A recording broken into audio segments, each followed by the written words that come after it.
계속 우리 몸을 괴롭게 하는 질병 중에 하나가 잇몸병인 것 같아요.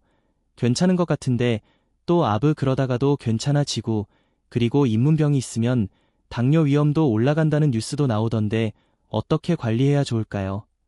오, 박수. 잇몸병은 만성 염증성 질환으로 해마다 환자 수가 증가하고 있고요. 12년간 대규모로 시행된 추적 연구에서 102만 명의 데이터를 분석한 결과 잇몸병이 있으면 당뇨병이라든지 이별관 질환 뇌졸중 심지어 암이라든지 폐렴이라든지 만성 신장병 치매, 황반변성의 위험률이 최소 14% 높아졌다는 연구 결과가 있습니다. 잇몸병 있으면 건강한 사람이 피해서 당뇨병의 발병률이 2배 이상 높아지고요. 당뇨병 환자의 잇몸병 발병률은 건강한 사람보다도 3배 이상 높으며 미국에서 발표한 연구 결과에 따르면 잇몸 배우 환자는 동맥경화 위험률이 약 2배 간혹자라는 연구 결과도 나와 있습니다. 잇몸병을 방치하면 은요 잇몸이 내려앉기 시작하고요. 치주인데 치주굴이 파괴되는 것은 물론이고요. 나이 들면 칼슘이 부족해서 이가 빠진다고 알고 계시지만 잇몸 질환으로 이래가지고 치아를 붙잡아주는 잇몸에 틈이 생겨가지고 이가 흔들리게 되고 그래서 빠지게 되는 것입니다. 대부분 치아 건강에는 관심이 많지만 잇몸이 건강해야 내 신체의 모든 건강을 유지할 수가 있다는 사실을 꼭 기억하시기 바랍니다. 잇몸은 치아 뿌리를 감싸서 음식물 찌꺼기나 세균의 침투를 막아 주고요. 치아가 빠지지 않도록 꽉 고정해주는 역할을 하는데요. 이 몸에 문제가 생기게 되면 잇몸이 자주 붓게 되고 입냄새가 심하게 남게 되고요. 결국 시간이 지나면 이가 빠지게 되는 것입니다. 잇몸병이 전신 건강에 영향을 미치는 이유는 잇몸 주변의 세균과 부산물들이 잇몸을 타고 혈관 안으로 침투하게 되면 혈관을 통해서 세균이 직간접적으로 전신의 염증을 일으킬 수가 있게 되기 때문입니다. 평소 자신의 이 몸 상태를 수시로 체크하시는 것이 아주 중요한데요. 치아 사이가 걸어지거나 양치 후에 피가 나는 것은 치주염의 초기의 증상이기 때문에 치아를 보호하는 이 몸이 손상되었다는 증거입니다. 잇몸은 급격히 나빠지게 되고 정상 회복이 어렵기 때문에 평소에 잘 관리해 주시는 것이 아주 중요합니다. 잇몸을 건강하게 관리하는 방법이 무엇이 있을까요? 연진법이라고 하는 건데요. 치아 건강뿐만 아니라 잇몸 공간이 있어서도 침이 아주 중요하다라는 것은 알려진 내용인데요. 입안에 침이 많이 보일수록 건강하다는 증거입니다. 침샘에서 분비되는 구색의 끈적한 액체 인친군요. 우리 몸에 없어서는 안 되는 아주 중요한 성방 중의 하나입니다. 건강한 사람이라면 기 미셀토메세혀 미스의 군대에서 하루에 약 1리터 이상의 침이 분비가 되고요. 침의 99.5%는 물로 구성되어 있고 나머지는 아멘레이스와 같은 소화 요소와 용균 작용이 뛰어난 입안을 소독하는 나이소자 의미라고 하는 효소, 락토페린 불소 등 세균이 많은 우리 입안을 지켜주는 역할을 담당하고 있습니다. 우리가 섭취하는 대부분의 음식에는 엄청나게 많은 세균과 바이러스가 존재합니다. 이때 침이 우리 구강에 노출된 점막을 보호할 뿐만 아니라 입을 통해서 몸속으로 들어오는 온갖 세균과 바이러스 등을 방어하는 역할을 해주며 침이 마르는 순간부터 치주염이 급격하게 확산되고 됩니다. 잇몸 속 자리 잡고 있는 치주량의 병균이 생기면 요 치주염으로 발전하게 되는데요. 연진법을 통해 가지고 잇몸 마사지를 하게 되면요. 치즈랑 속에 있는 많은 세균들을 빼낼 수가 있게 됩니다.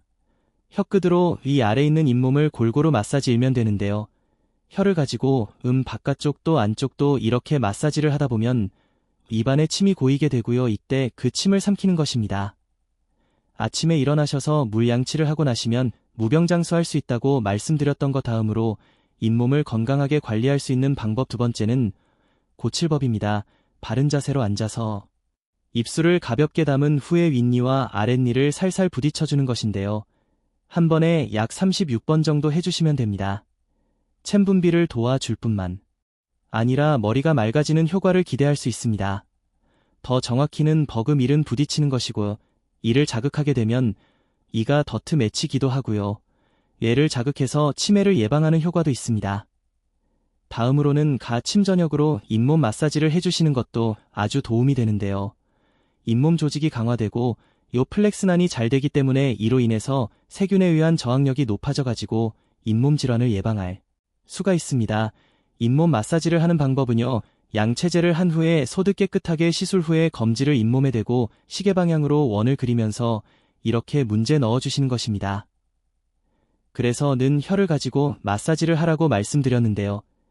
지금은 손을 가지고 직접적으로 마사지를 하는 것을 말씀드리는 것입니다. 사 안쪽부터 이 몸 전체를 촘촘하게 움직이기를 한 10개 정도 반복을 합니다. 마지막으로 이 반쪽과 혀도 아주 부드럽게 마사지하면서 마무리를 하시면 됩니다. 그러나 이러한 것이 불편하시더라도 생각되신다면 요 칫솔을 이용하시면 되는데요. 잇몸 질환 치주염이 있을 때도 요 칫솔로 잇몸 마사지를 하시는 게 좋은데 치아와 이 몽 사이의 경계 부위에 다가요. 칫솔을 이렇게 피스트하게 되고 가볍게 눌러주면서 치아를 뿌리부터 임원까지 쓸어 올리듯이 마사지를 하루에 칫솔모가 끝부분을 이 몸에 대고 진동을 주듯이 두들겨주시면 됩니다. 이때 채소를 이중으로 된 것을 사용하면 좋다고 말씀드렸고요. 최근에는 침향 성분이 들어있는 이중 모 칫솔도 있다고 하니까 활용해보시기 바랍니다. 다음은 소금을가 그립니다. 따뜻하고 축축한 입안은 세균이 번식하게 딱 좋은 환경이나 각종 구강질환을 유발할 수가 있는데요. 책보다도 농도가 아주 짙은 소금물을 먹어보면 요 삼투압 현상을 유도해서 통충구이세포의 수분이 세포 표면으로 배출될 수 있도록 하는 것이 소금물각을 하는 목적입니다. 소금을 아래에 염소 성분은 요 살균 작용이 뛰어나고 목이 아픈 감기의 증상을 완화해주기도 하고요. 가래를 제거해주고 입냄새를 완화하는 데도 효과적이고 특히 편도선이 부었을 때 1시간마다 1분씩 소금물각을 하면요. 열로 떨어지게 되고요. 염증도 완화가 되기 때문에 적극적으로 권장해드리고 있습니다. 한편 왕의 소금물을 만들어서 가글을 하면 치과에서 소독하는 것과 같은 효과를 낼 수가 있는데요. 소금물각을 하는 방법을 간단하게 소개해드리도록 하겠습니다. 모골 약 30도 정도 젖힌 상태에서 30초 정도에서 1분 정도 소금물이 머금고 가글을 하시면 되는데요. 하루에 아침, 점심, 저녁 3번에서 4번 정도 하시는 것들이 아주 좋습니다만 그 중에서도 주무시기 전에 가글 하시는 것이 제일 중요합니다. 이렇게 가글 하시고 나서 짜 맛 때문에 입안을 헹구고 내시는 분들이 많으신데요. 그러시면 소금을 가더라는 효과가 없어져 버립니다. 입안에 찬맛이 남아있다 하더라고요. 1분 이내에 사라지기 때문에 조금만 참아보시기 바랍니다. 근래용 소금물을 만드는 방법도 알려드릴 텐데요. 보통 식염수로 가글 해도 되느냐 이렇게 질문하시는 분들이 많이 계셨는데 경수보다는 좀 더 짜야 합니다. 우리의 책보다는 농도가 짙어 야만이 삼투압 현상이 일어날 수가 있기 때문이죠. 물 반 컵에 소금 1티스푼 정도가 적당하지만 포화용이 될 정도로 아주 진하게 만들어서 사용할 것을 권장해드리고 있습니다. 녹음이 아주 잘 높고 목의 혈액순환을 돕기 위해서 따뜻한 물을 사용하는 것이 좋다라고 하시는 분들도 계시던데요. 소금 본이 따뜻하면 따뜻할수록 날 때 오바이트가 나올 확률이 굉장히 높아집니다. 물론 따뜻한 물로 해도 효과는 같습니다만 그냥 수돗물에 하시라고 권장해드립니다. 다음으로는 입에 침이 마르지 않도록 껌을 씹는 것도 구강 건강을 위해서 도움이 되는데요. 물을 자주 드시는 것도 아주 큰 도움이 될 수 있습니다. 플라보노이드가 풍부한 녹차 같은 차를 마시는 것도 충치를 예방하는 데도 도움이 되고요. 잇몸의 염증을 완화하는 데도 도움이 될 수 있습니다. 그러나 너무 자주 돼 있다 보면요.